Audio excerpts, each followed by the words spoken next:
Hello and welcome दोस्तों, इजू you basic ideas YouTube channel में आपका स्वागत है। इस चैनल के माध्यम से हम सीटेट पेपर 1 के 9 जनवरी 2023 का जो सीबीटी क्वेश्चन पेपर जो हुआ था उसके सॉल्यूशन कर रहे हैं, जिसका पेडागोजी पार्ट आपके 15 क्वेश्चन इसमें बताए जाएंगे। 15 क्वेश्चन का सॉल्यूशन है। आप 15 क्वेश्चन को देखिए, वॉच कीजिए और अपने जो प्रिपरेशन है उसको स्ट्रॉन्ग कीजिए।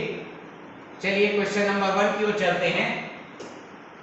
दोस्तों सबसे पहले मैं क्वेश्चन को स्टार्ट करने से पहले ये बता देता हूँ कि आपको वीडियो के अंदर ही डिस्क्रिप्शन बॉक्स में इस वीडियो का जो पीडीएफ है, जो क्वेश्चन है, क्वेश्चन 15 क्वेश्चन है, वो आपको इसी वीडियो में मिल जाएंगे। डिस्क्रिप्शन बॉक्स में जाइए और डाउनलोड कीजिए। क्वेश्चन को पहले वीडियो देख लीजिए या क्वेश्चन को पढ़िए, उसके बाद वीडियो देखिए, ताकि आपको सारे क्वेश्चन के आंसर आपके जो डाउट है वो क्लियर हो जाए। सारे क्वेश्चन के अंतर्गत जो भी कॉन्सेप्ट है वो आपके क्लियर हो जाएंगे। ठीक है, आपको हर वीडियो में आपको डिस्क्रिप्शन बॉक्स में उसके पीडीएफ, उसके क्वेश्चन के जो पीडीएफ हैं वो मिल जाएंगे। ठीक है, डिस्क्रिप्शन बॉक्स में जाइए, उसको डाउनलोड कीजिए और आप वीडियो को देखिए। ठीक है, तो क्वेश्चन नंबर 1 की ओर हम जाते हैं। सबसे पहले क्वेश्चन नंबर 1, 16 क्वेश्चन। दोस्तों वीडियो को वॉच कीजिए, लाइक कीजिए, शेयर कीजिए, सब्सक्राइब भी बिल्कुल भी कीजिए और अपने दोस्तों को भी शेयर करेंगे ताकि आपके दोस्तों को भी लाभ मिल सके। ठीक है, और आप सब्सक्राइब करेंगे तो आपको इस चैनल में जो नए वीडियो आएंगे उसके नोटिफिकेशन आपको मिलते रहेंगे। ठीक है, question number 16। According to National Curriculum Framework 2005, discussions in a primary grade mathematics classroom should be। राष्ट्रीय पाठ्यक्रम रूपरेखा 2005 के अनुसार प्राथमिक कक्षा की गणित कक्षा में चर्चा होनी चाहिए। कौन सी चर्चा होनी चाहिए? डायलेक्टिक इन नेचर, प्रकृति में उपदेशात्मक, based on mathematical concepts learn inside the classroom only. Inside the classroom only, केवल कक्षा के अंदर सीखी गई गणितीय अवधारणाओं पर आधारित। केवल कक्षा के अंदर सीखी गई गणितीय अवधारणा, केवल, यहाँ पर ये केवल दिया है, इट इज ओनली। सी, ये मोस्ट प्रोबेबली ऑप्शन रॉन्ग ही होता है ना। उपदेशात्मक, मैथमेटिक्स कभी भी उपदेशात्मक नहीं होता है ना। Contextual and based on life experience of children के लाइफ एक्सपीरियंस, जीवन के अनुभवों पर आधारित है ना। प्रासंगिक मतलब संदर्भ में या उदाहरण, बच्चों के जीवन के अनुभवों पर आधारित, उदाहरण आधारित अगर उसकी कक्षा, प्राइमरी कक्षा में गणित की शिक्षा हो या तो उसका डिस्कशन हो तो वो बिल्कुल करेक्ट होगा।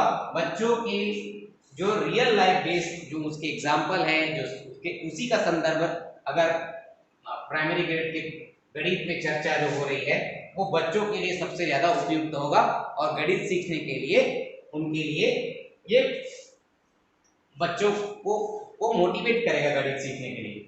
Focus on solving problems given in mathematics text book only. Text book, यहाँ पर टेक्स्ट बुक पर केंद्रित किया, टेक्स्ट बुक के क्वेश्चन समस्याओं को हल करने पर ही केंद्रित किया जाए तो ये भी ऑप्शन रॉन्ग हो जाएगा, है ना। Correct option is real life based experience का संदर्भ होना चाहिए, एग्जाम्पल होना चाहिए मैथमेटिक्स से related. Next question, question number 17। Which of the following is the most appropriate characteristic of mathematical language at the primary level?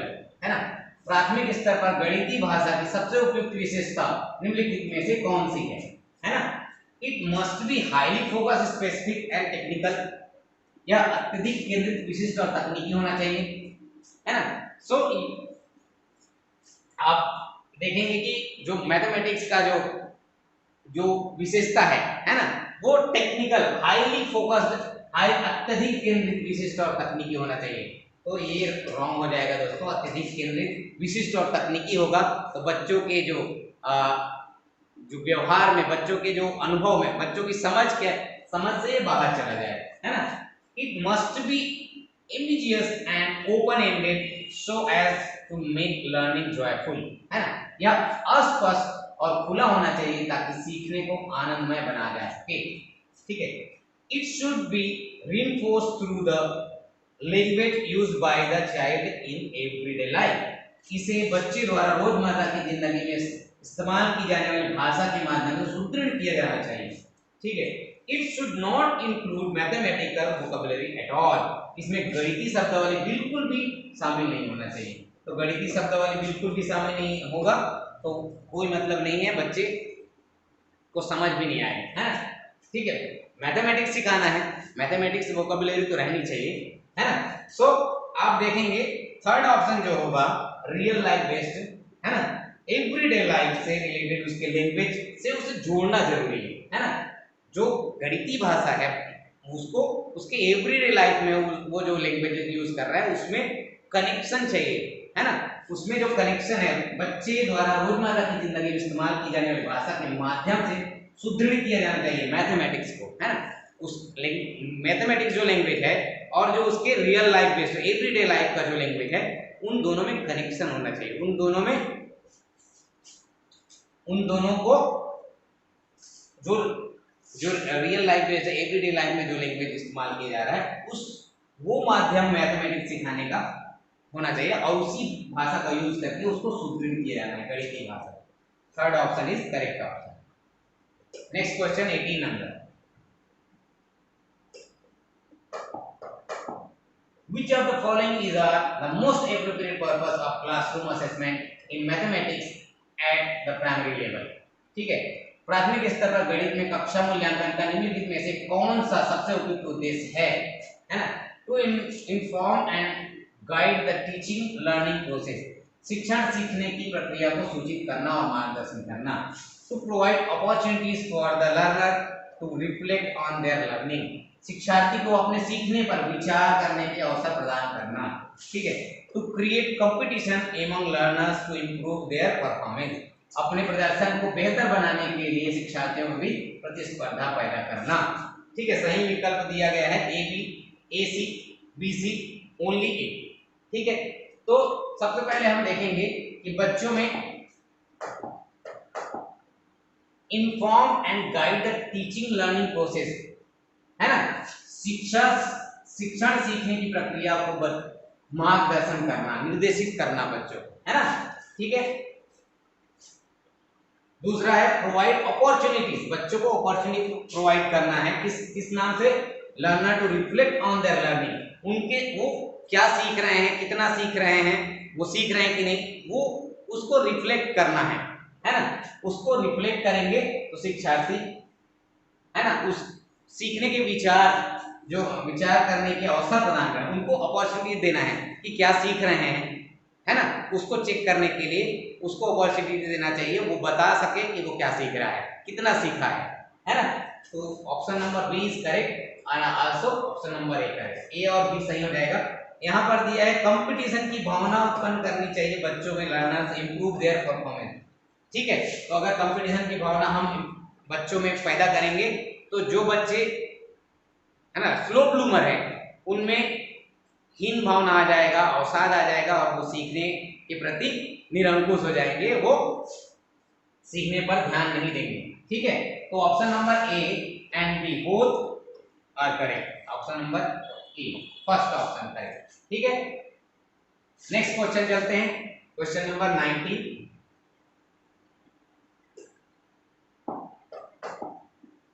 Which of the following is not a pre-number concept? निम्नलिखित में से कौन सी पूर्व संख्या धारणा नहीं है। ठीक है, matching, hierarchical, inclusion, seriation, approximation, मिलान, पदानुक्रमित समावेशन, क्रमबद्ध करना, सन्निकटन। ठीक है, मैचिंग, मिलान, है ना, 1 to 1 जो नंबर दिए एक दूसरे को देख के मिलान करना, ये प्री नंबर कॉन्सेप्ट है, बिल्कुल है। ठीक है, प्राइमरी में हम सिखाते हैं 1 लिखा हुआ है यहाँ पर, ठीक है, ऐसे डाल देते हैं, यहाँ पर 2 लिखा है, यहाँ पर 1 ऐसे डाल देते हैं, मैचिंग करेंगे, है ना, प्री नंबर कॉन्सेप्ट आएगा वो। ठीक है, सीरिएशन, नंबर को ऑर्डरली लिखना, है ना, सीरियल वाइज लिखना, सीरियल वाइज उसको दिखाना, है ना, संख्याओं को भी दिखाना या फिर सीरियल वाइज सीरिएशन करना, नंबर करना, ये भी जो होगा क्रमबद्ध करना, है ना, पंक्ति में करना नंबर्स को, तो ये भी प्री नंबर कॉन्सेप्ट है। एप्रोक्सीमेशन, बच्चे गेस करेंगे कि कितना हो सकता है, नंबर हम दिखाएंगे, है ना, कुछ मात्रा दे देंगे, है ना, तो ये कितने हो सकते हैं, तो बच्चे उसको गेस करेंगे, अनुमान लगाएंगे और बता सकते हैं, तो वो भी प्री नंबर कॉन्सेप्ट होता है। लेकिन हिरारिकल इंक्लूजन जो होता है, पदानुक्रम समावेशन, ये होता है सेट्स में, समुच्चय में, उप समुच्चय में, सेट्स एंड सबसेट में, है ना, और ये हाईली जो एडवांस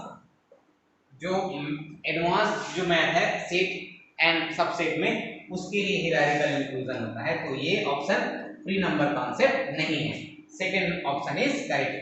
बाकी matching, seriation and approximation, all three are pre number concept है ना, पूर्व संख्या धारणा है ना। Question number 20, the children in a mathematics class are arranging the given numbers in the following order: 28, 48, 57, 92. Which of the following concepts is being used by the children in arranging the numbers? है, गणित की कक्षा में बच्चे दी गई संख्याओं को निम्नलिखित क्रम में व्यवस्थित करते हैं, इस क्रम में व्यवस्थित करते हैं। संख्याओं को व्यवस्थित करने में बच्चे निम्नलिखित में से किस अवधारणा का उपयोग कर रहे हैं? तो यहाँ पर दिया proportion, place value and regrouping, approximation, अनुपात, स्थानीय मान, पुनः समूह बनाना, सन्निकटन। तो यहाँ पर नंबर दिया गया है 28, 48, 57, 92, है ना। तो इसको जो व्यवस्थित क्रम में ये क्रम में रखा गया, इंक्रीजिंग, है ना, असेंडिंग ऑर्डर में रखा गया है। तो नंबर का जो प्लेस वैल्यू, जो जब नंबर को हम किसी असेंडिंग ऑर्डर में रखते हैं, कुछ 1 digit, 2 digit, 3 digit, 4 digit number को, तो सबसे पहले उसमें प्लेस वैल्यू का ध्यान रखा जाता है, नंबर का एक इंक्रीजिंग ऑर्डर देखा जाता है। तो प्लेस वैल्यू देखेंगे यहाँ पर यूनिट में, वंस में 2 है, 7 है, 8 है, 8 है, बट ऑल द टेंस 9 है, 5 है, 4 है, 2 है। तो टेंस नंबर को देखकर, उसके प्लेस वैल्यू को देखकर उस नंबर को एक सीरियल प्रदान किया गया है, असेंडिंग ऑर्डर में दिया गया है। So place value is correct option, second option is correct option. Next question 21, which among the following is the most appropriate strategy for introducing the concept of place value to grade 1 learner, grade 1 learner? Grade 1 के शिक्षार्थियों को स्थानीय मान की अवधारणा से परिचित कराने के लिए निम्नलिखित में से कौन सी रणनीति सबसे उपयुक्त है? पहली क्लास के बच्चे को, है ना, प्लेस वैल्यू सिखाने के लिए कौन सी सबसे उपयुक्त है? Write the place value of number on the black board and explain. ठीक है, सिर्फ ब्लैक बोर्ड में लिखकर उसको एक्सप्लेन करके बच्चों को प्लेस वैल्यू के बारे में बताना फर्स्ट क्लास के बच्चों के लिए क्या उपयुक्त है। आगे देखते हैं, और भी ऑप्शन है। Write the expanded form of number, संख्याओं का विस्तृत रूप लिखना। ठीक है। Use manipulatives to explain 10 as a bundle of ones, 10 को एक बंडल के रूप में समझाने के लिए जोड़ तोड़ का उपयोग करें। Draw place value columns on A chart paper, एक चार्ट पेपर पर स्थानीय मान कॉलम बनाएं, है ना। ठीक है। तो जो फर्स्ट ग्रेड के बच्चे हैं उनको हम प्लेस वैल्यू सिखाने के लिए, वंस, टेंस ऐसे सिखाने के लिए, वंस के लिए कोई एक चीज दिखाएंगे, जैसे हम माचिस की तीली ही उपयोग करते हैं, जैसे हम आइसक्रीम का जो स्पून है, चम्मच है, वो यूज करते हैं, स्ट्रॉ यूज कर सकते हैं, और उसको 10 जब हो जाए उसको बंडल में बांध देते हैं, है ना। तो इस प्रकार से हम प्लेस वैल्यू बच्चों को, फर्स्ट ग्रेड के बच्चों को सिखाएंगे, ताकि उसको बाद में अन्य माध्यम से, ब्लैक बोर्ड के माध्यम से, संख्याओं को विस्तृत रूप लिखने के माध्यम से, उसके स्थानीय मान के लिखने के माध्यम से बता सके, आसानी से बता सके बाद में दूसरे ग्रेड में, है ना। फर्स्ट ग्रेड में बच्चों को हमको बंडल के रूप में टेंस को दिखाना जरूरी है ना। Communication is an important process skill required in mathematics. What do you mean by mathematical communication? ठीक है, संचार गणित में आवश्यक एक महत्वपूर्ण प्रक्रिया कौशल है। गणितीय संचार में आप क्या समझते हैं, है ना। Ability of the child to read the word problems quickly and correctly. ठीक है, बच्चे की शब्द समस्याओं को जल्दी और सही ढंग से पढ़ने की क्षमता।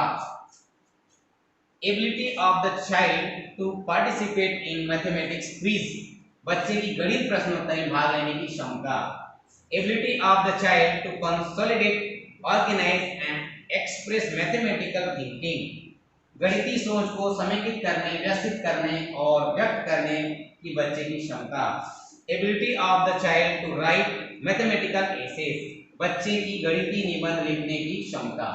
ठीक है, इसमें क्या पूछा है कि communication in an important process skill required in mathematics, है ना। गणित में जो संचार, गणित में जो संचार है ना, संचार गणित में आवश्यक एक महत्वपूर्ण प्रक्रिया कौशल है। जो संचार है, संचार मतलब कम्युनिकेशन, गणितीय कम्युनिकेशन है ना, गणित में आवश्यक महत्वपूर्ण प्रक्रिया कौशल है। ठीक है, गणितीय संचार से आप क्या समझते हैं? ठीक, गणितीय संचार क्या होगा? बच्चे की जो गणितीय सोच है, मैथमेटिकल थिंकिंग है, उसको एक्सप्रेस कर पाना। ठीक है, और मैथमेटिकल जो प्रोसेस है उसको समझ पाना, उसमें तर्क कर पाना और उसको मैथमेटिकली, उस क्वेश्चन मैथमेटिकली सोच को वो व्यक्त कर पाना, उसमें अभिव्यक्ति होनी चाहिए, है ना। और इसमें लिखा हुआ है गणितीय सोच को समेकित करने, व्यवस्थित करने और व्यक्त करने की क्षमता, है ना। गणितीय सोच को, है ना, मैथमेटिकल थिंकिंग को वो समझ पाए, व्यवस्थित कर पाए और उसको अभिव्यक्त कर पाए। ठीक है, तो ऑप्शन नंबर 3 इज करेक्ट। ठीक है, यही है गणितीय संचार। ठीक है, नेक्स्ट क्वेश्चन की ओर। When asked to the find out 354 plus 99, a primary grade student solves in the following way। ठीक है, जब प्राथमिक कक्षा के एक छात्र से 354 plus 99 का पता लगाने के लिए कहा जाता है तो वह इसे इस प्रकार हल करता है। ठीक है, 354 plus 99 is equal to 354 plus 99 plus 1 minus 1 is equal to 354 plus 100 minus 1 is equal to 454 minus 1 is equal to 453। ठीक है, इस प्रकार से वो सॉल्व करता है। ठीक है, the strategy used by the student to find the sum is known as, छात्र द्वारा योग ज्ञात करने के लिए उपयोग की जाने वाली रणनीति को कहा जाता है। ठीक है, सब्स्टिट्यूशन प्रतिस्थापन, एडिशन सब्ट्रैक्शन जोड़ घटाव, कंपेंसेशन मुआवजा, इसको प्रतिकरण भी बोलते हैं हिंदी में, प्रतिकरण। ठीक है, पार्टीशन विभाजन। ठीक है, सो जो तरीका उसने अपनाया है ये सिंप्लीफिकेशन मेथड है। सिंप्लीफिकेशन मेथड मतलब कोई भी ऐसा मेथड है जिसको हम सरल तरीके से, ठीक है, सरल तरीके से उसको, उसका आंसर प्राप्त करने के लिए हम कोई भी विधि अपनाते हैं, कोई भी मेथड अपनाते हैं। ठीक है, उसको हम कंपेंसेशन बोलते हैं। तो option number 3 is correct, other options are wrong. ठीक है, ऑप्शन नंबर 3 सही हो जाएगा। ठीक है, ठीक है, कंपेंसेशन मतलब जो किसी मैथमेटिक्स को, किसी प्रॉब्लम को सॉल्व करते हैं उसके सिंप्लीफिकेशन मेथड यूज करते हैं। ठीक है, ठीक है,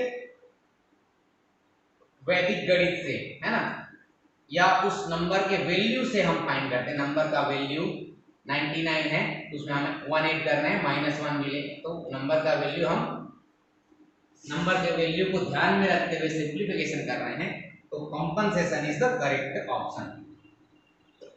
क्वेश्चन नंबर 24,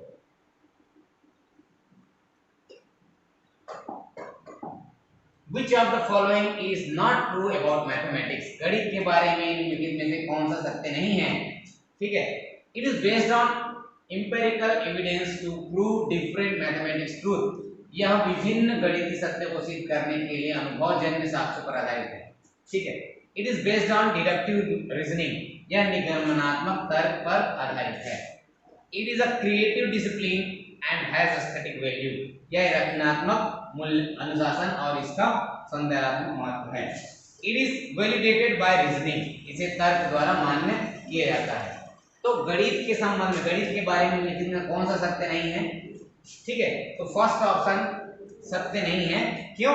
क्योंकि गणितीय सत्य को सिद्ध करने के लिए अनुभवजन्य साक्ष्यों पर आधारित ये नहीं होता है। ठीक है, empirical evidence prove different mathematical truths, है ना। मैथमेटिकल ट्रूथ्स को ये प्रूव करने के लिए अनुभव पर आधारित नहीं होता, ये एक सार्वभौमिक सत्य होता है। ठीक है, ये निगमनात्मक तर्क दे सकते हैं, इसमें इंडक्टिव मेथड उपयोग कर सकते हैं, आगमनात्मक विधि, है ना, तर्क से उसको सॉल्व कर सकते हैं। Option number 1 is correct, first option सही हो जाएगा। ओके दोस्तों, 25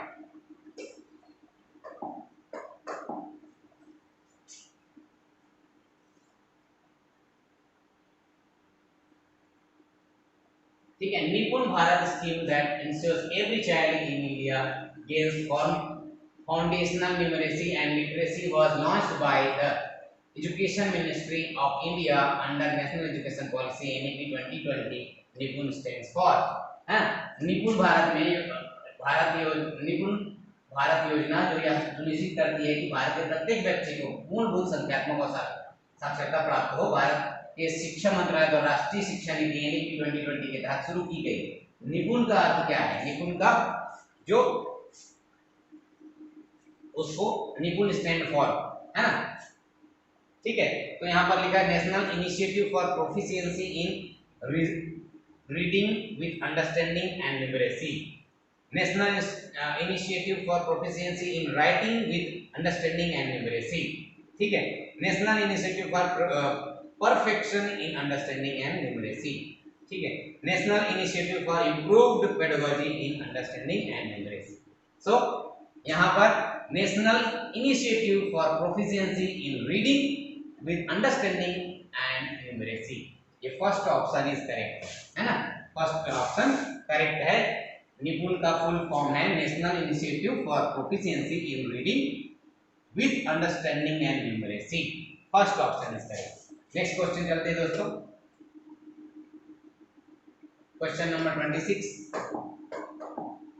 class 1 and class 2 NCERT books have chapters based on listening out daily activities in a child's routine, the days of the week, the days of month, changes in weather, etc. such chapters, है। कक्षा 1 और कक्षा 2 की NCERT पुस्तकों में बच्चों की दिनचर्या में दैनिक गतिविधियों की सूची पर आधारित अध्याय होते हैं। सप्ताह के दिन, महीनों के दिन, मौसम के परिवर्तन आदि ऐसे अध्याय, है ना। Convey no meaning in a mathematics classroom, है ना, गणित की कक्षा में कोई अर्थ ना बताना। ठीक, make mathematics text book colourful and fun to read, गणित की पाठ्य पुस्तक को रंगीन और पढ़ने में मनोरंजक बनाएं। Help students learn the standard units of measurement, छात्रों को माप की मानक इकाइयां सीखने में मदद करें। Help student to learn the concept of time contextually, छात्रों को समय की अवधारणा को प्रासंगिक रूप से सीखने में मदद करें, है ना। तो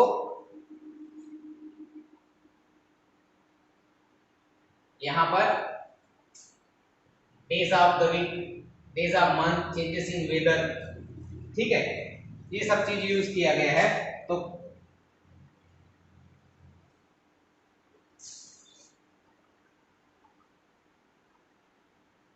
डेज, वीक, मंथ, वेदर, ये सब चीज, तो ये help student to learn the concept of time, time से रिलेटेड है, डेज, वीक, है ना, मंथ, वेदर, ठीक है, मौसम, ठीक, ऋतुएं, ये सब चीज जानने के लिए जो बच्चे को कॉन्सेप्ट ऑफ टाइम कॉन्टेक्चुअली उसको सीखने के लिए मदद करता है, समय की अवधारणा को सीखने के लिए मदद करता है। तो ऑप्शन नंबर 4 इज करेक्ट हो जाएगा, ऑप्शन नंबर 4 करेक्ट होगा, है ना। Next question number 27, which among the following is a part of the key processes required for developing creative thinking in mathematics, निम्नलिखित में से कौन गणित में रचनात्मक सोच विकसित करने के लिए आवश्यक प्रमुख प्रक्रियाओं का हिस्सा है? ठीक है, recognising patterns and relationships, pattern और रिश्तों को पहचानना, फॉर्मुलेटिंग हाइपोथेसिस, परिकल्पना तैयार करना, using a given formula to solve problem, समस्याओं को हल करने के लिए दिए गए सूत्र का उपयोग करना। ठीक है, तो गणित में रचनात्मक सोच को जब विकसित करना है तो उसमें समस्याओं को हल करने के लिए सूत्र दिया जाता है, उसका उपयोग करें। तो यहाँ पर रचनात्मक सोच नहीं हो जाएगा, ये डिडक्टिव मेथड में कोई रचनात्मक सोच नहीं होता है, तो सी ऑप्शन गलत हो जाएगा।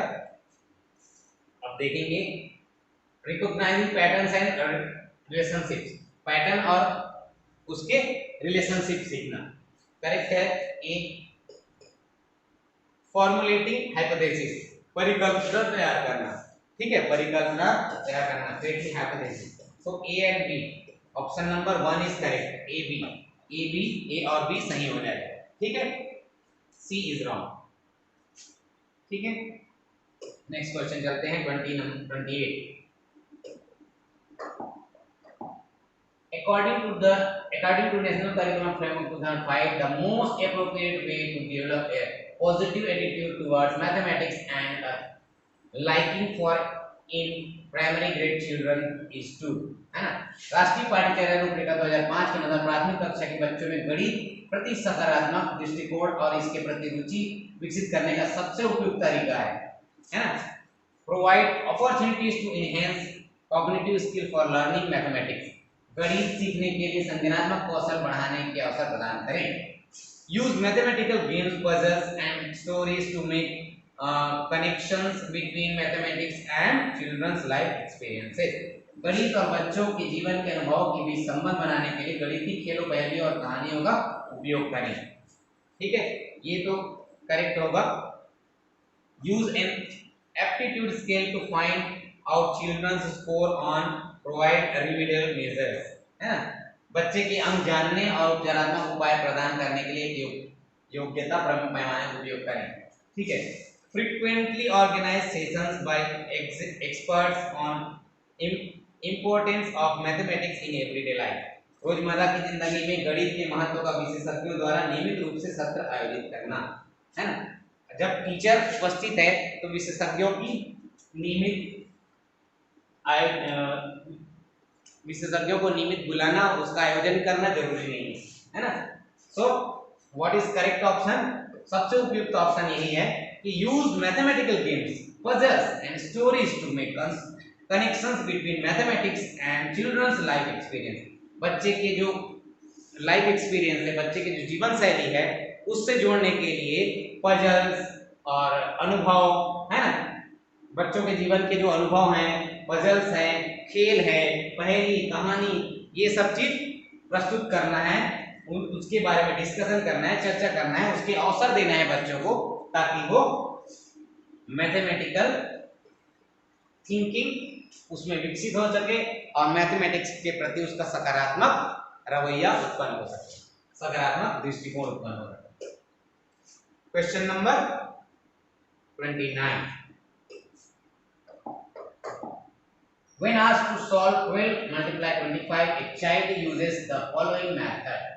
12 multiply 25 is equal to 3 multiply 4, 3 multiply 4 कर दिया 12 के लिए, multiply 25, फिर 3 multiply 24 multiply 25 multiply 4 100 हो गया, multiply 3 is equal to 300। ठीक है, as a constructivist mathematics teacher, what will be your reaction to the strategy used by the child?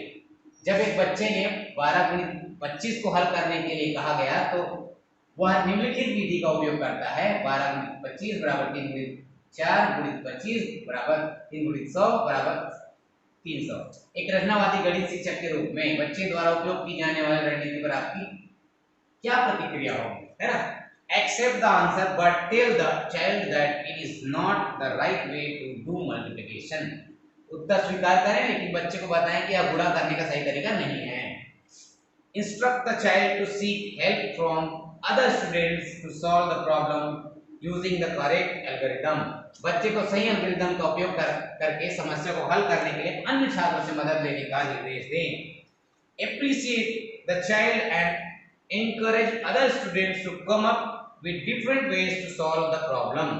बच्चे की सराहना करें और अन्य छात्रों को समस्या को हल करने के लिए अलग-अलग तरीके अपनाने के लिए प्रोत्साहित करें। appreciate the child's answer but advise him or her not to use this method in examination to solve the problem. बच्चे को उत्तर की सराहना कर बच्चे के उत्तर की सराहना करें, लेकिन उसे सलाह दें कि वह समस्या को हल करने के लिए परीक्षा में इस पद्धति का उपयोग ना करे। ठीक है, तो ये जो मेथड है बच्चे ने बहुत अच्छे तरीके से किया है और कंस्ट्रक्टिव वे से किया, अलग विधि से किया है ना। तो बच्चे को एप्रिशिएट हमको करना है और साथ ही और बच्चों को इनकरेज करना है कि आप भी अलग अलग तरीके से इस मल्टीप्लिकेशन को कंप्लीट कीजिए। ठीक है, बहुत कई सारे हम उनको प्रॉब्लम देंगे और सॉल्व करेंगे, जिससे बच्चे में मैथमेटिकल जो कॉन्सेप्ट है, मैथमेटिकल जो मेथड है, मैथमेटिक्स के जो ऑपरेशंस है, उसके प्रैक्टिस से उसका जो मैथमेटिकल जो सोच है वो स्ट्रांग हो सके। मैथमेटिकल सोच को स्ट्रांग करने के लिए बच्चे को अलग अलग तरीके से मल्टीप्लाई करने के लिए कहें और बच्चे को एप्रिशिएट करें, ताकि और दूसरे बच्चे भी उससे इनकरेज हो, इंस्पायर हो और वो भी करना सीखें। तो ऑप्शन नंबर 3 करेक्ट हो जाएगा। Next question 30 number.